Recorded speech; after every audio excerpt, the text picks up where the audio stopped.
Good afternoon. July 24th, 2024. My name is David Knox, and my multiple system atrophy has proved its worth. I just got one of my final test results back from IU Health last week, where I took my pulmonary function test, which included a MIP test, a pulmonary test with a MIP score, and it's not good. So my last test was actually done in January. I saw my ENTs down there in April, but my last pulmonary function test was done in January of this year, and it's July, so you take about 6 months in between there. And a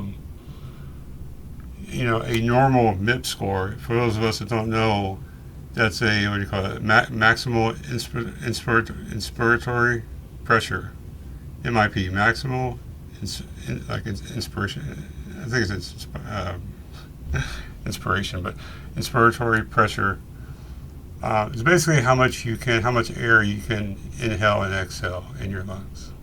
Now, this test is very reliant on the person giving good effort and following instructions. So not all MIP scores and pulmonary function tests are created the same, because if somebody doesn't care or gives a half-ass effort, the scores are going to show the same thing. So I took my test, but for the last 6 months I've been complaining about my lungs up, throat, esophagus, eyes, things like that, headaches, blacking out. And it makes sense. We thank goodness that I went to that comprehensive care clinic at IU Health, where all the doctors came in, and the only person we didn't see was actually, I think, a pulmonologist, which will be there next time, but go figure. But we repeated the same test we did before, and lo and behold, a pulmonary function test, a person with a MIP score for a man, specific, more general, should be anywhere from 0 to negative 125 and greater. In this case, negative is good. The more the negative, the less the number.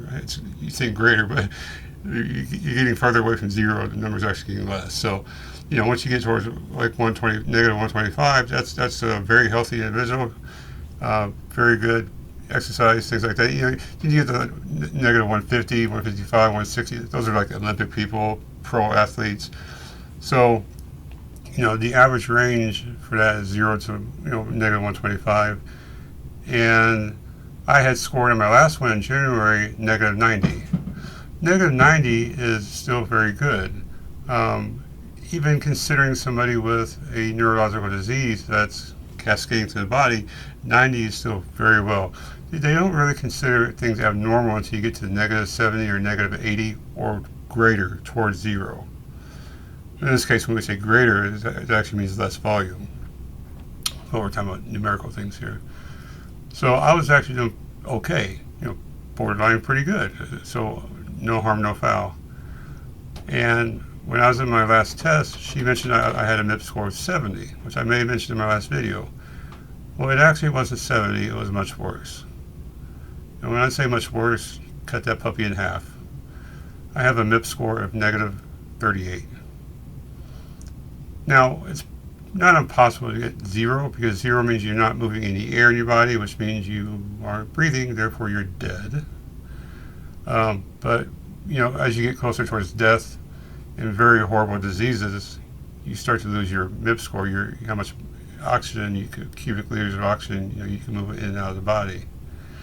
And that's a direct correlation with muscle weakness throughout the lungs, throughout the esophagus, throughout the body.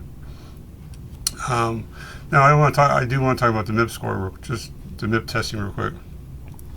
It's important. I'm going to read off my notes. The MIP testing is particularly important for individuals with neuromuscular disorders, chronic respiratory diseases, and other conditions that may lead to respiratory muscle weakness. By measuring the strength of the inspiratory muscles, breathing in, healthcare providers can gain valuable insights into patients' respiratory health and tailor treatment plans accordingly, which is very true. So benefits of having a MIP test done is early detection of muscle weakness, right?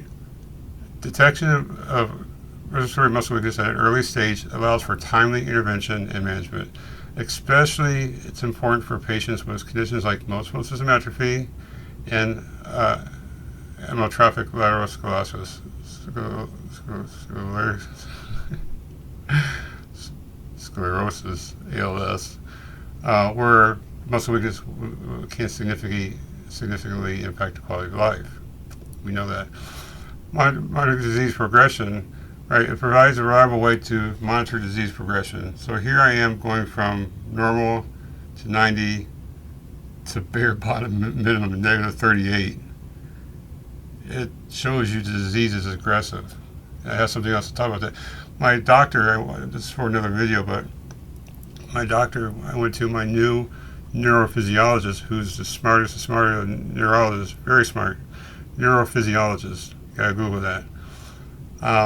She was very adamant and agreed about the MSAP diagnosis, in agreement. And she says you also have a very aggressive MSA-A. She brought out the old one that everybody seems to get. If you have MSA-A, the autonomic version of it, and it attacks you like that, primarily in the autonomic, you die very quickly. Those are the ones you see 1, 2, 3 years and they're dead with MSA. So it does happen. A lot of us get the P or the C version, and then they'll sprinkle autonomic, towards the end or maybe in between.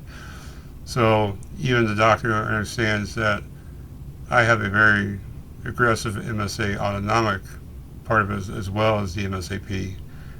Hence all the autonomic issues I have. There's not really a part of my body that has not been touched by MSA at this point, even speaking about the autonomic at this point. So, that's why it's important to get these testings, because here I am saying I'm blacking out, I'm dizzy all day long. I sit up, I get down, I move my head, I move my eyes. I'm always dizzy, I'm always spinning, I'm always blacked out. My body's always purple and black, my feet, my hands, right? The poor blood circulation. And, she's giving me some testing for my heart and slash the lungs, because she mentioned that with MSA, lungs and the heart go hand in hand. And, she's a neurophysiologist. She would know the interaction between MSA and, the other systems of the body. She's the one who would know. So, there's a lot of things coming out of these last couple of appointments, for good and for bad. The treating efficacy. There are therapeutic interventions aimed at improving respiratory muscle strength, which is great. No doubt I'll be getting some respiratory muscle training. And I haven't got the call yet because that test just came in today, so I imagine I'll be getting a phone call or a message to my portal to hook up with the ENT and pulmonologist to take care of this at IU Health, if not up here. There's also guiding clinical decision making, which MIP testing can guide clinical decision making. For example, patients with significantly reduced MIP values, such as myself, may require non-invasive ventilation support or other respiratory therapies to maintain adequate ventilation and oxygenation. We mentioned last week about possible trachs, and supplementing my oxygen and my swallowing. Here we go, right? But the overall reason for MIP tests, in general, is to improve the outcomes of patients. We know that MSA and ALS are very aggressive, and here we are. If I had some dopamine like a Parkinson's patient, I'd be okay. It would take care of it, but we're not. But it is mentioning the muscle weakness, and there are some courses that we can take to actually fix it, not to necessarily fix it, to make the muscle stronger with time. Number one is the IMT. It's inspiratory muscle training. It uses a device that provides resistance as you inhale, strengthening your inspiratory muscles. You start out small doses and go into large for breathing. And there are deep breathing exercises focused on slow, controlled inhalations. Trying to inhale deeply through your nose, hold a few seconds, kind of like meditation type things. There's also diaphragmatic breathing, lying on your back, placing a hand on your chest and one on your abdomen, and breathing through your nose, allowing the abdomen to rise while keeping your chest still. That's another way I was reading about. Pursed lip breathing.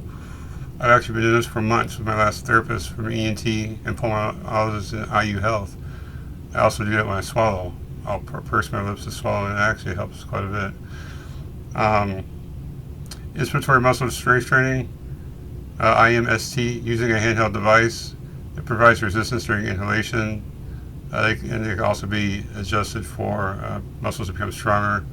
It's aerobic exercise, right? Regular physical activity can improve overall respiratory function and endurance, indirectly benefiting your MIP score.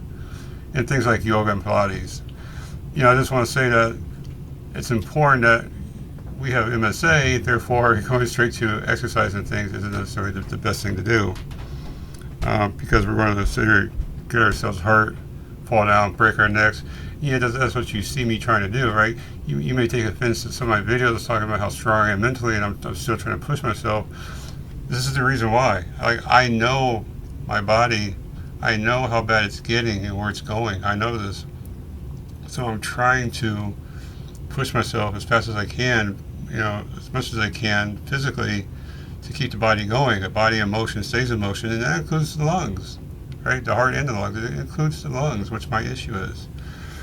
So, if you were to take a very, general, non-scientific, rate of scaling for my function I have, going from 90 to negative 38 in 6 months,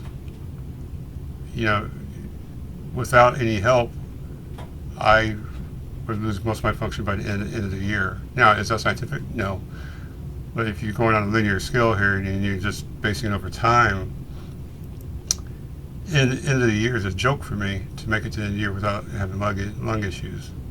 So it's important I keep saying it again, it's important. It's life and death to see the right people who do the right tests at the right time. It's better to have too many tests than have too little tests, right? Even if you got to travel 6.5, 8 hours away like I was doing, you do it. You do what you have to do, because this stuff will creep up on you. And you have to trust your body. That's one thing I'm very good at. I trust my body. I understand where it is. I know what I can do. I know what I can't do. Are there surprises? Absolutely. But having a MIP score of negative 38 is, half the minimum. It is not good, and just goes to showing when I say I'm tired, right? I'm here right now making a video up and down stairs, trying my best to go out. My mom was shopping, get some things while she's here visiting, and yet I can't breathe. I literally can't breathe. It's hard. It's tough. It's strange, but you got to get up and keep going. What's the worst that's going to happen? You're going to black out? Yeah, that's the worst that's going to happen, and I say that lightly. I was very shocked because she had mentioned negative 70, 72 score. And I was, me and my wife were like, oh, that's pretty normal. And that's borderline, but it's normal. So we were happy, and to get thrown out of left field negative 38. I always try very well for all my tests. I don't try to screw with them or anything like that. So, at this rate, we got a few more months left with the lungs. That's what it comes down to. For somebody like me, it comes down to they look at your MIP to see how long you're going to live. For people who have these type of issues, these autonomic issues, including the lungs. The MIP is a good indicator of longevity, how long we're going to live. And while I'm not saying I'm going to die tomorrow, that score has put a doubt in my mind if I'm going to be here tomorrow. It really has put a doubt. Like I said before, if I'm not going to pass away in my sleep, which most people with MSA do because of breathing difficulties, lung issues, respiratory issues. So I'm okay. I'm good no matter what. And I thought it'd be appropriate to put a short video out with the update, because this is life, and this is life with MSA. You think you're doing good, and like I said, the last few months, it's been hell on earth with my lungs. I felt it. You can feel it. You know it. You have to trust yourself. But please get to the right doctors. I appreciate you. Love you to death. And of course, there will be another video. I promise you. Until next one. See you soon.